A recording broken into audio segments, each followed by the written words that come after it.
Imagine walking right through the center of a massive, bustling city.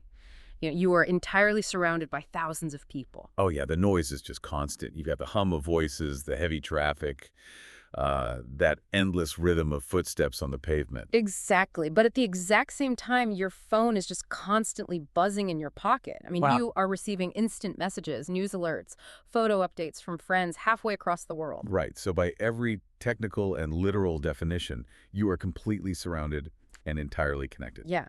And yet, standing right there in the middle of that dense crowd, just staring down at that glowing glass screen, you can feel completely, well, utterly invisible. You can feel entirely alone.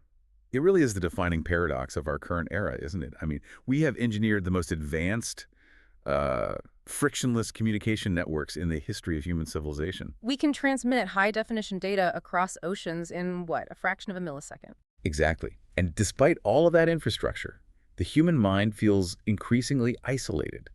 The technology handles data perfectly, but it completely fails to transmit presence. Wow. That distinction between data and presence is exactly what we are dissecting today. So welcome to our deep dive. It's a great topic to dig into. It really is. And listen, if you are joining us specifically to practice and sharpen your English comprehension, you are in the perfect place today. Absolutely. We are keeping our sentence structures clear, our vocabulary accessible, and our pace steady today. Not because this topic is simple, but because the mechanics of human connection are incredibly profound. Right. They actually require us to slow down to properly examine them. Exactly. So today we're looking at the concept of deep talk and why our modern habits are quietly destroying our ability to have it. And the material we are analyzing today, it points directly to the root of that feeling of invisibility you mentioned. Yeah. Yeah, because we are living in an ecosystem heavily dominated by the 15-second video, and the instant automated reply. Oh, for sure. We just fire off a quick emoji or a fragmented text message. Right, and our brains trick us into assuming that this brief exchange of data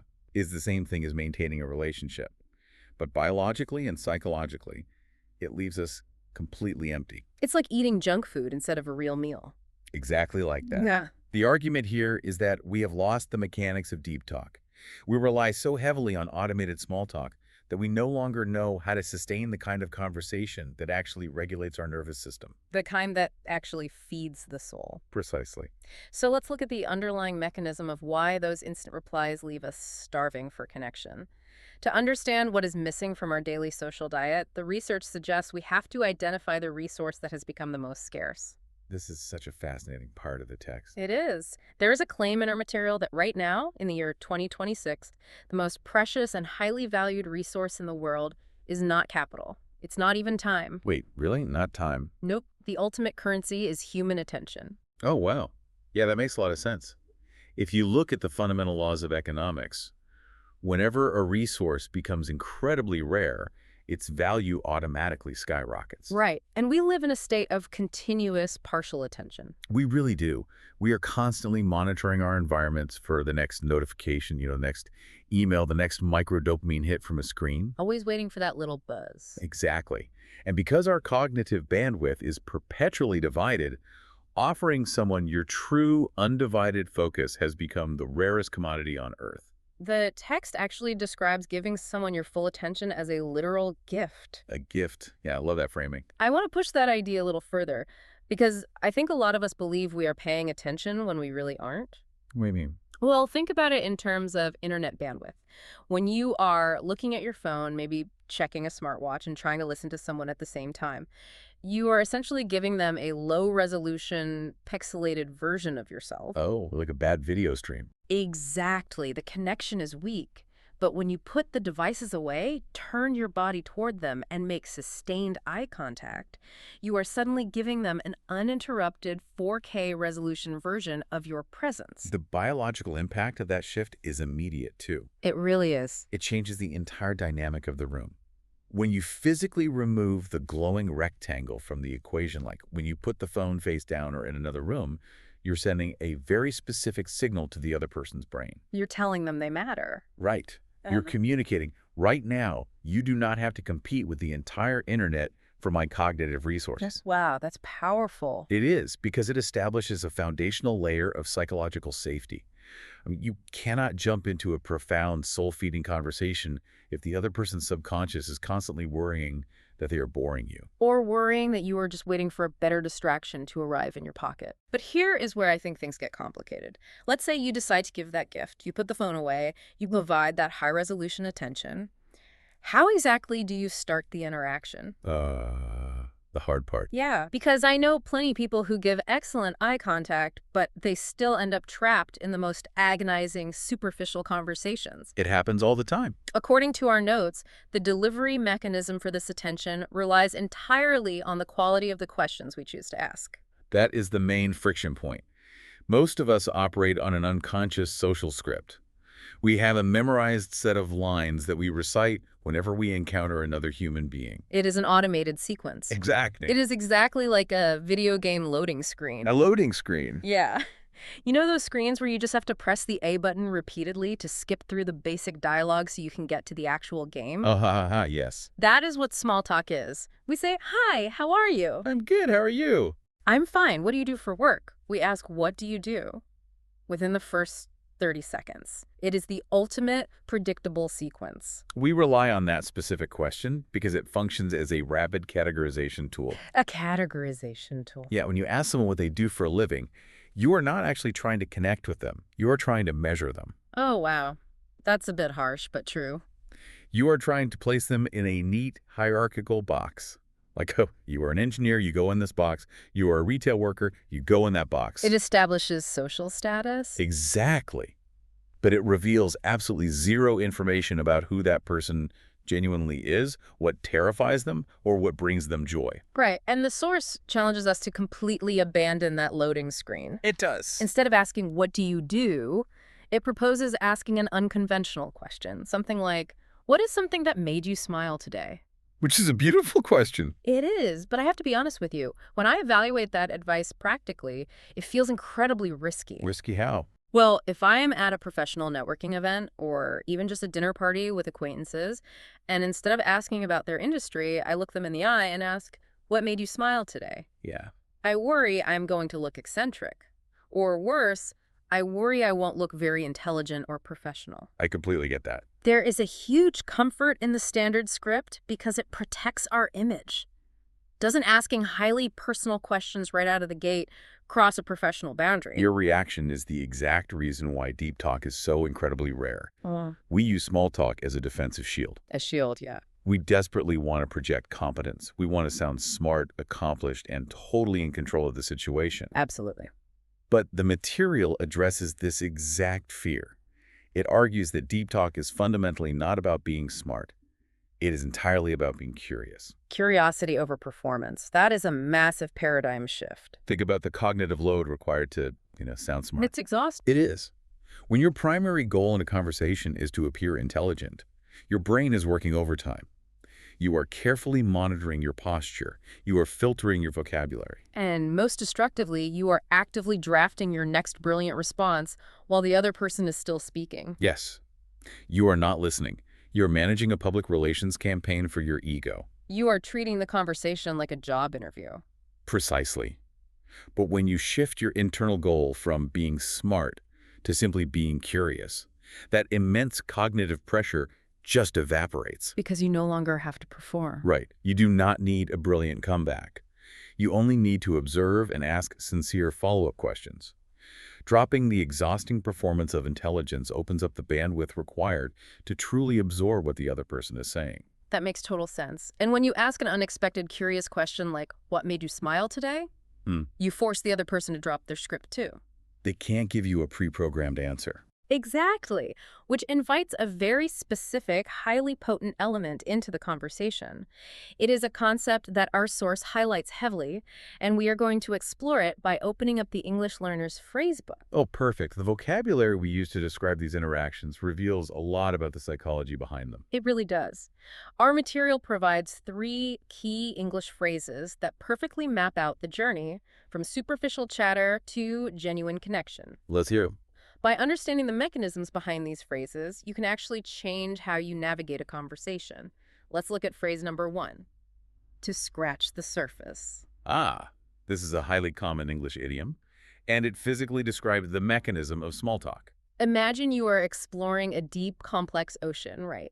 But you only ever skip a stone across the very top of the water. You're dealing only with the outermost layer. Exactly. In conversation, when we stick to the video game loading screen, when we talk about the weather or recite our job titles, we say we are only scratching the surface. We are deliberately staying in the safe, predictable, unchallenging zone where no real emotional risk is required. So how might someone use that in a sentence? Well, you might use this phrase at the end of a fascinating dinner. You could say, "We only scratched the surface tonight." Meaning there's so much more to talk about. Exactly. It means you recognize that the other person has vast depths of complexity underneath that safe outer layer, and you have only just begun to uncover them. I like that. So how do we get beneath that surface? That requires the second phrase from our text, which is actually a philosophical statement. Vulnerability is a strength. Now, this phrase introduces a deep psychological paradox. How so? Because by its strict definition, vulnerability means being in a state where you are exposed to the possibility of being attacked or harmed. Right. Historically and biologically, exposing your undefended side is viewed as a severe weakness. It is dangerous. Exactly. But in the context of human psychology and communication, this phrase argues that dropping your defenses is actually the ultimate display of power. Why is it a strength, mechanically speaking? Because it requires immense emotional courage to exist without a shield. I mean, it is very easy to hide behind a polished online profile or a perfectly curated series of social media emojis. Oh, anyone can do that. Right. It requires incredible internal strength to sit across from someone and say, "I am actually really struggling with my career right now," or "I don't know the answer to that." Or even to share a moment of pure, uncool, unfiltered joy. Yes.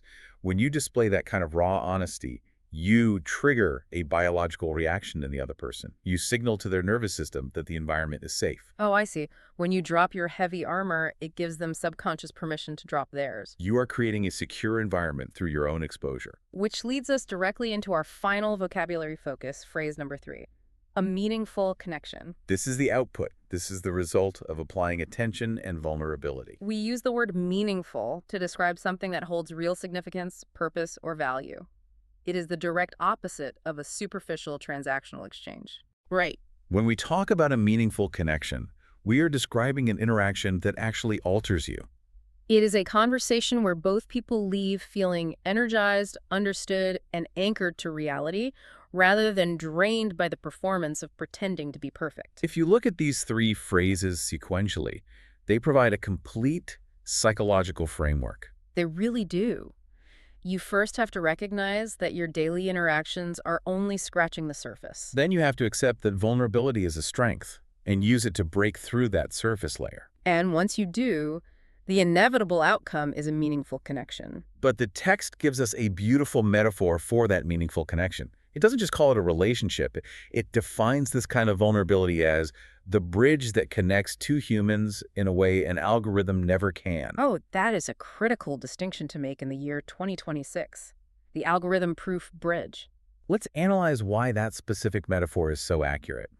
We have to look at how the algorithms that run our 15-second videos and our social media feeds actually work. They are massive, multi-billion-dollar systems built entirely on predictive mathematical models. Right.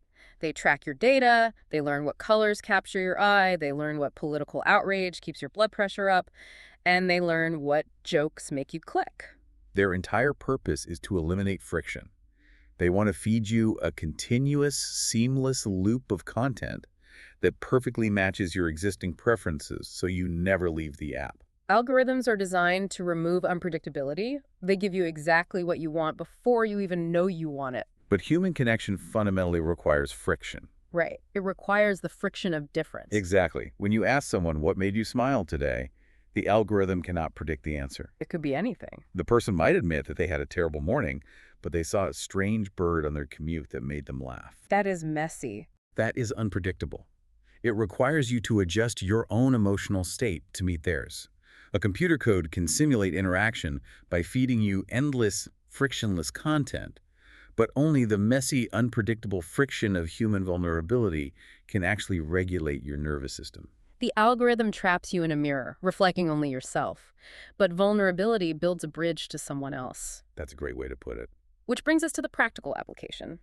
because understanding the psychology of attention, small talk, and algorithms is useless unless we actually alter our behavior. So true. As we wrap up this deep dive, we want to look at the specific, actionable challenge presented in the research. It's a challenge that sounds incredibly simple on paper.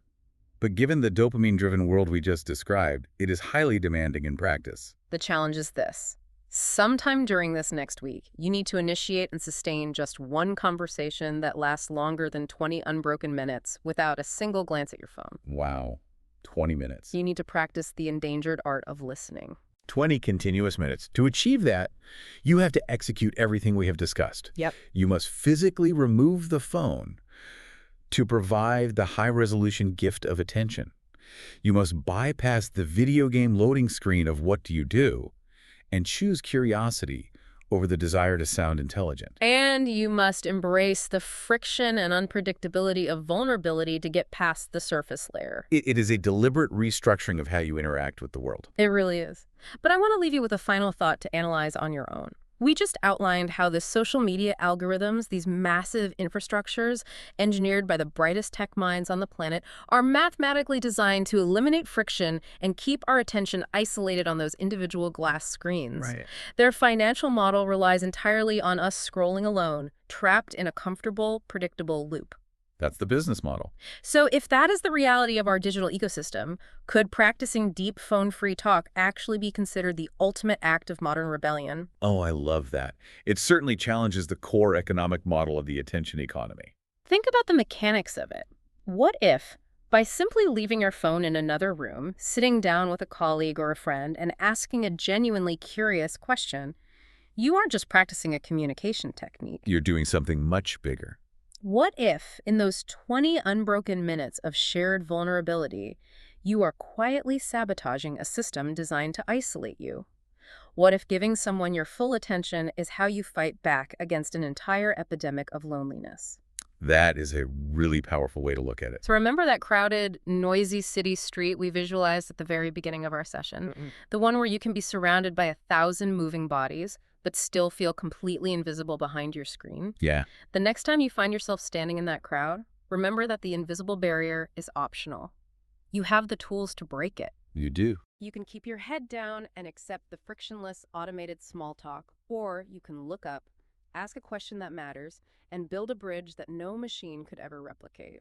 Thank you for joining us on this deep dive. Keep practicing, keep listening, and we will catch you next time.